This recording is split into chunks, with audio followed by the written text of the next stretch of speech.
Hey there, this is B. Wendy Jackson. I wanted to quickly interrupt you before you listen to the next episode. Listen, thank you for your support with the podcast. Those of you who've been following me since January 2020, I really appreciate you. I want to hear from you. You can send me a message at info@AAOP as in Paul, C as in Charlie, S as in Snake.net. I would love to hear from you. Also, if you have not rated and reviewed the podcast, would you do that for me, please? It also allows people to find the podcast. This is growing. The podcast is growing, and I'm so excited. I've had to update my little commercial because my name has changed and my website has changed in terms of where you receive the books. So if you have not purchased your books, I got the opportunity and the gift to write two books. The first one is Empowerment for You, Encouragement for Your Emotional and Spiritual Wellness. Listen, I love this book. It is definitely a book that invites you to experience hope, help, and healing. And every page, every chapter is really filled with insight, information, and inspiration to be able to help empower you, to be able to help you walk in freedom. I include specific practical tips to help you take charge and take possession of your thoughts and really just control your behaviors or impact your behaviors and impact some changes in your life, cause some changes in your life. And then the second book is Empower to Empower You Reflection Workbook.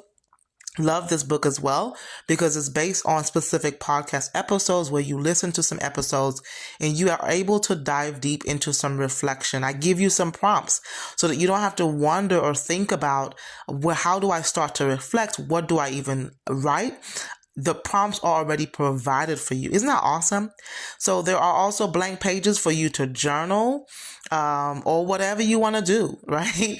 And so I just invite you. You can go on Amazon and just look for B. Wendy. So I don't want to cause any confusion. My maiden name is Bob. So people have known me as B. Wendy Bob for so long. And then July 2022, I was blessed to be married. And so now I'm B. Wendy Jackson. So Amazon, you could just search for the books B. Wendy Bob, and you will find those two books come up. If you have any questions, you could email me. You can also find the resources on my website, AAOPCS.net. That's AAO, P as in Paul, C as in Charlie, S as in Snake.net. Listen, I look forward to hearing from you. May the the books continue to add value to your lives. I'm really thankful for this opportunity to just encourage people all around the world. All right. Enjoy the next episode and have an amazing day on purpose.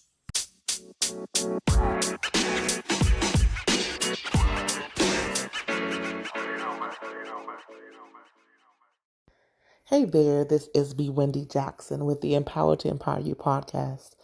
I hope that you're feeling well. I know that by the time you hear this episode, you will have had Thanksgiving. And I hope that it was a really peaceful time for you. I know that there are so many needs. There are so many people that are going through a lot of challenges. And I just pray and I hope that you were able to disconnect to reconnect, whether that means Friendsgiving, time with friends or time with family, whether that means you got to enjoy some turkey or roast or vegetables, whatever your thing is. I hope that you got to enjoy it, or maybe some Jamaican jerk chicken. You can have. Who says you have to have turkey and ham for Thanksgiving? So this is B. Wendy Jackson. Welcome to the Empower to Empower You podcast. Happy belated Thanksgiving and happy early Merry Christmas to you. I love this time of year. I just love it. I love it. And I love the hot chocolate. I just got introduced to warm cider. I've been in Memphis since 2006. I never even knew what that was. But yeah, just getting introduced to that. Pretty cool. Tastes really good.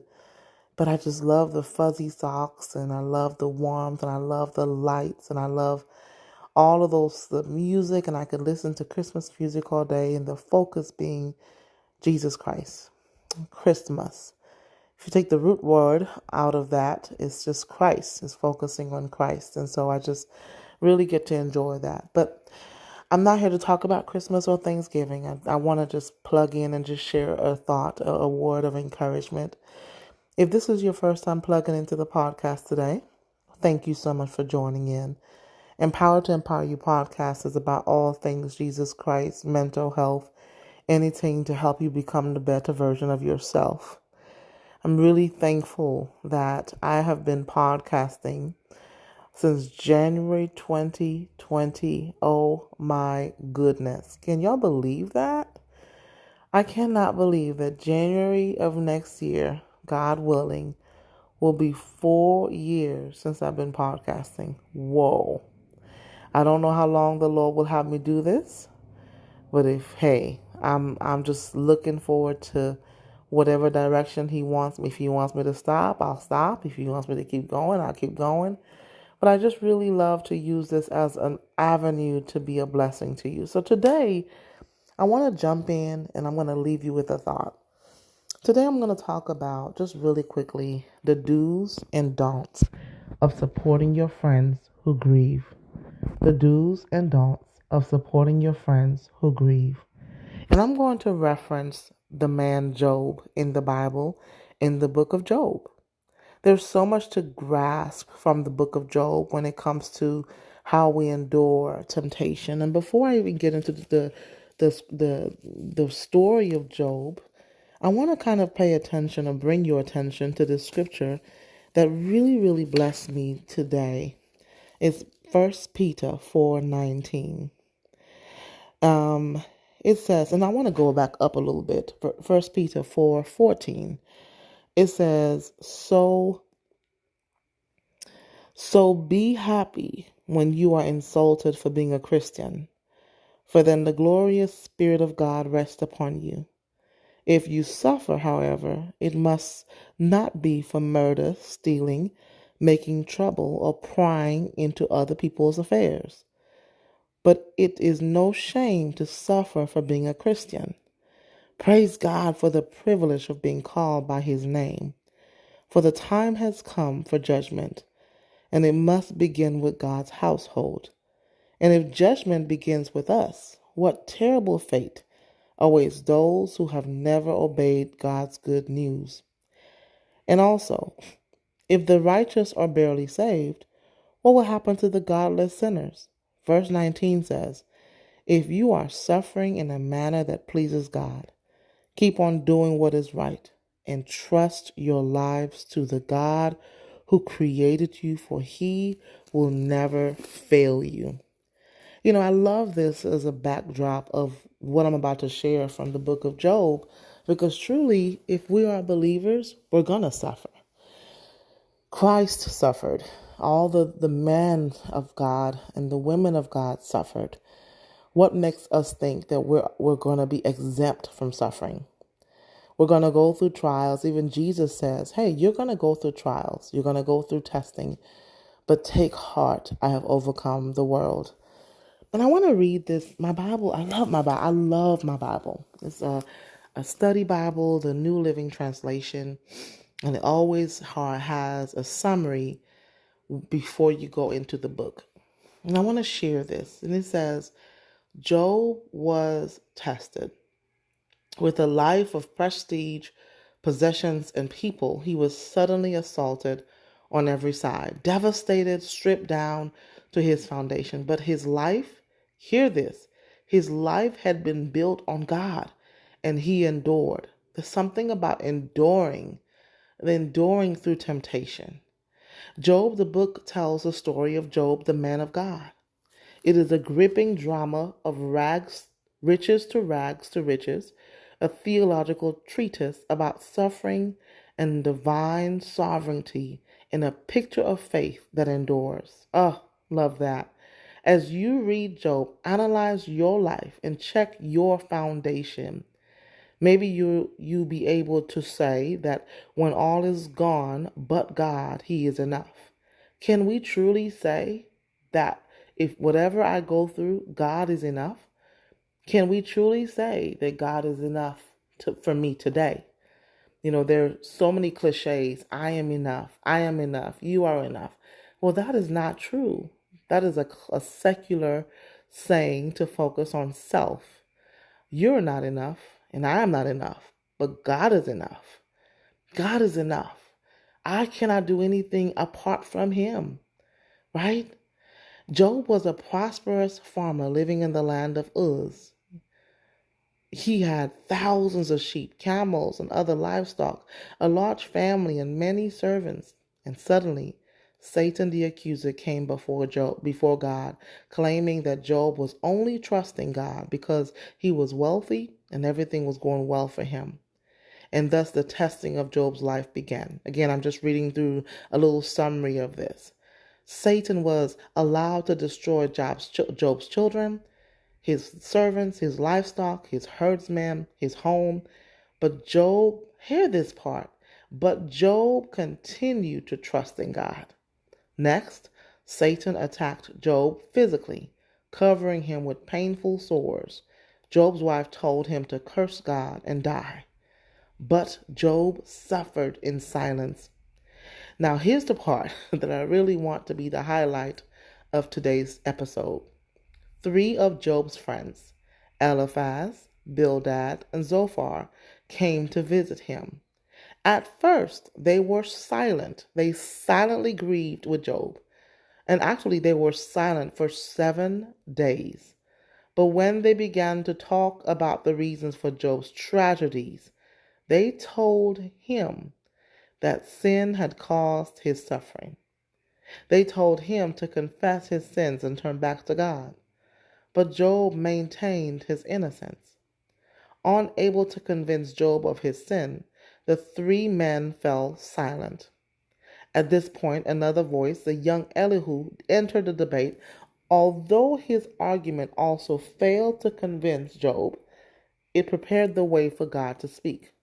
And finally, God spoke out of a mighty storm. Confronted with the great power and majesty of God, Job fell in humble reverence before him, speechless. God rebuked Job's friends and Job, and the drama ended with Job restored to happiness and wealth. It is a beautiful story of how God restores. It's easy to think that we have all the answers. In reality, only God knows exactly why events unfold as they do, and we must submit to Him as our sovereign. When you read the book of Job, you really need to have to figure out and ask yourself, do I trust God no matter what happens? But today I want to focus on Job's friends. The topic again is do's and don'ts of supporting your friends who grieve. Because many of you will have an opportunity to be with a friend, to console a friend, or to be with a friend who is grieving.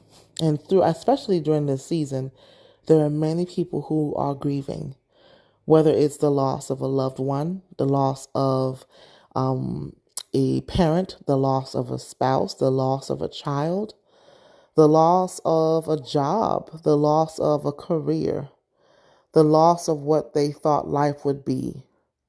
I thought I'd be married by now. Example, I thought I'd be married by now, but I'm not. I told God that I wanted to be married by December 2023, and it's December 2023, and nothing has happened yet. Maybe you were prophesied to, or whatever the case may be, right? The loss of promise, the loss of a dream, whatever it is. There are so many people who are grieving. The loss of a marriage, the loss of a baby, so many losses. And you might have to be a friend, to your friend who's grieving.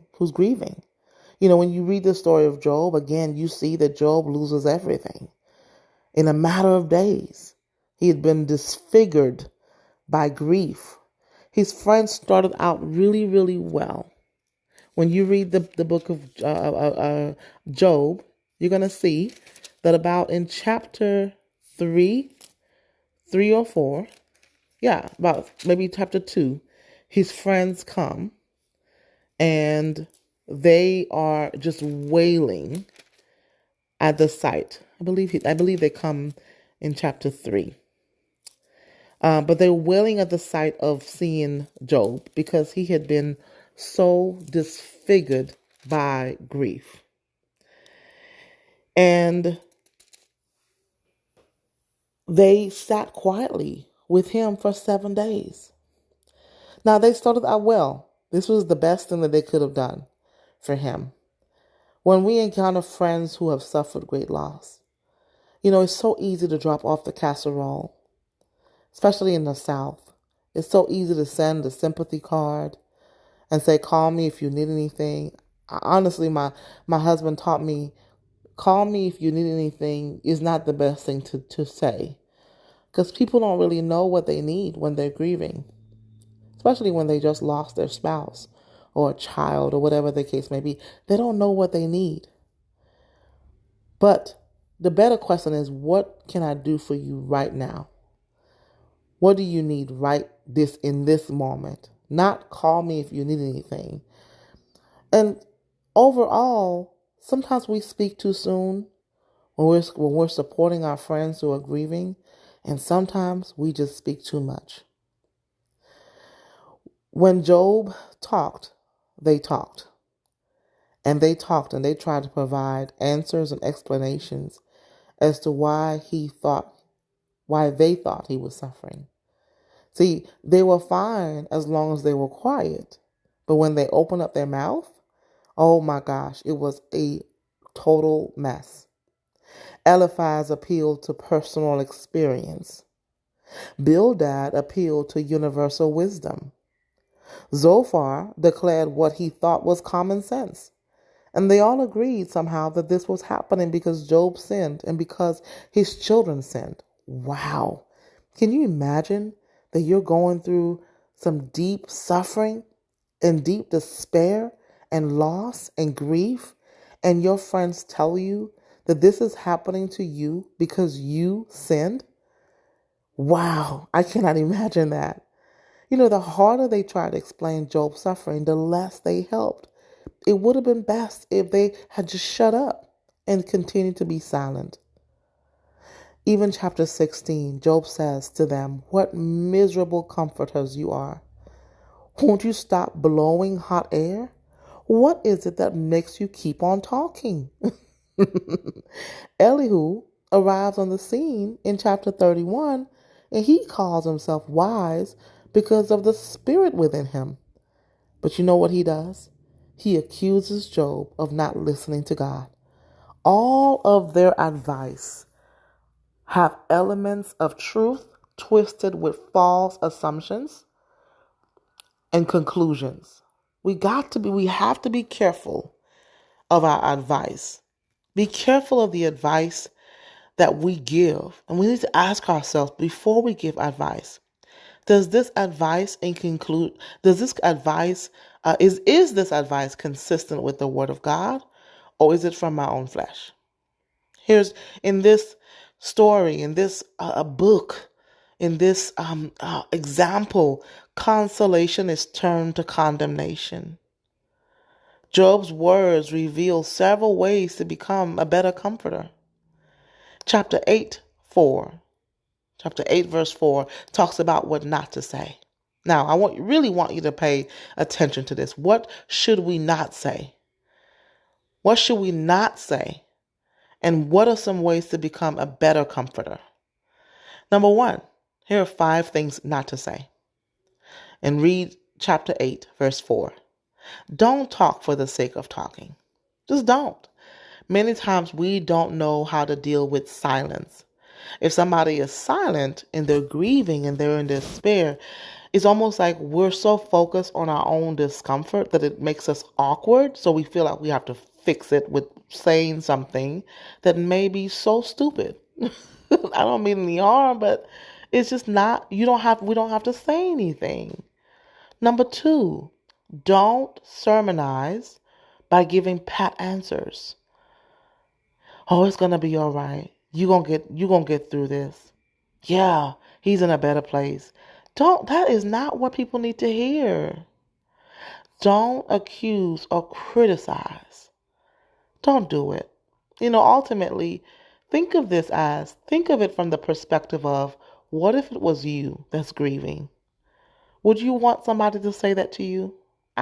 Many of us will say absolutely not. And then number 4, which goes into my next point. Wow. Put yourself in the other person's place.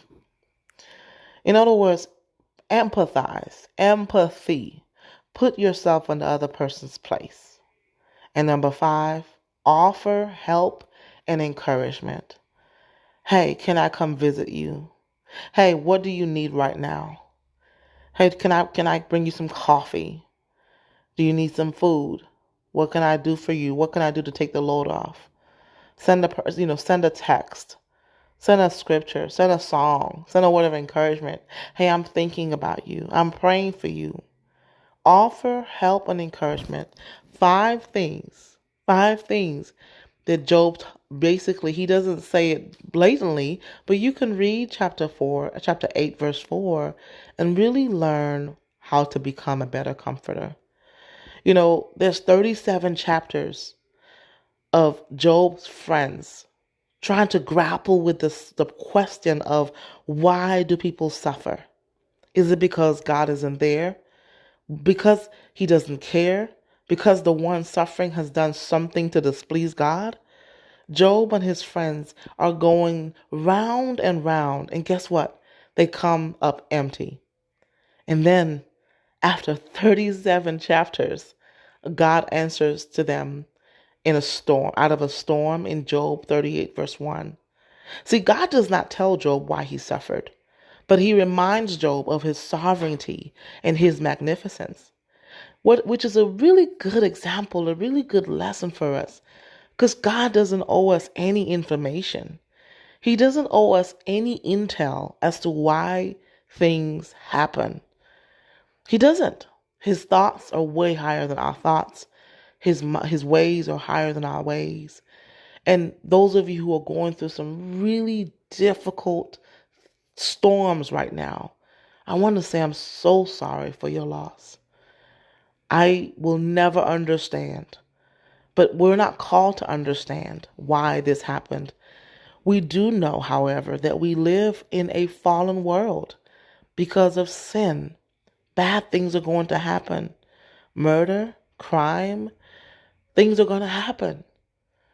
Violence, natural disasters, things are going to happen.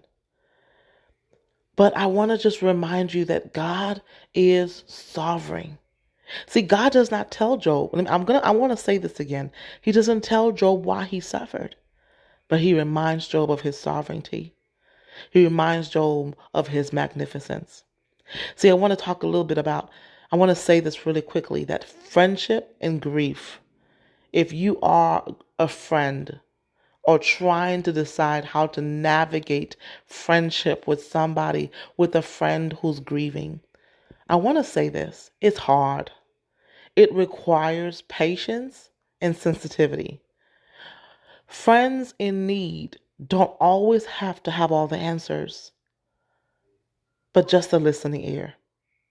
Some questions are so deep, some pain is so deep that they just require silence, just like Job's friends did the first 7 days. So what do you do? What do you do when your friend is grieving? Are you ready? I'm going to give you about 6 things, unless I add to it.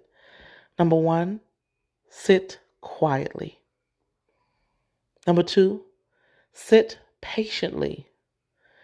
Sit patiently. Sit patiently. Number 3, sit compassionately. Number 4, be present. Fully present. Number 5, be selfless. It's not about you. It's not the time to talk about when your dog died, when your uncle died, when your mama, it's not the time. Be selfless. And number 6, be prayerful. And I'm not saying you have to necessarily, depends on where the person is. You could ask, can I pray with you? Or you could just pray silently for the person. But these are 6 things. This all depends on who the person is and where the person is in their grief. If it's fresh, if it just happened, one of the best things to do is to sit quietly. If the person is a hugger, to hug them, to hold them, to cry with them. The Bible talks about mourn with those who mourn, weep with those who weep, rejoice with those who rejoice. The Bible also talks about bear with each other's burdens. Share that with other people. But I pray and I hope that this was helpful. I didn't want to make this a long episode. I wanted to make it less than 30 minutes. But I really hope that this is helpful in terms of what are some things you could do to navigate friendship with somebody, with your friend who's grieving.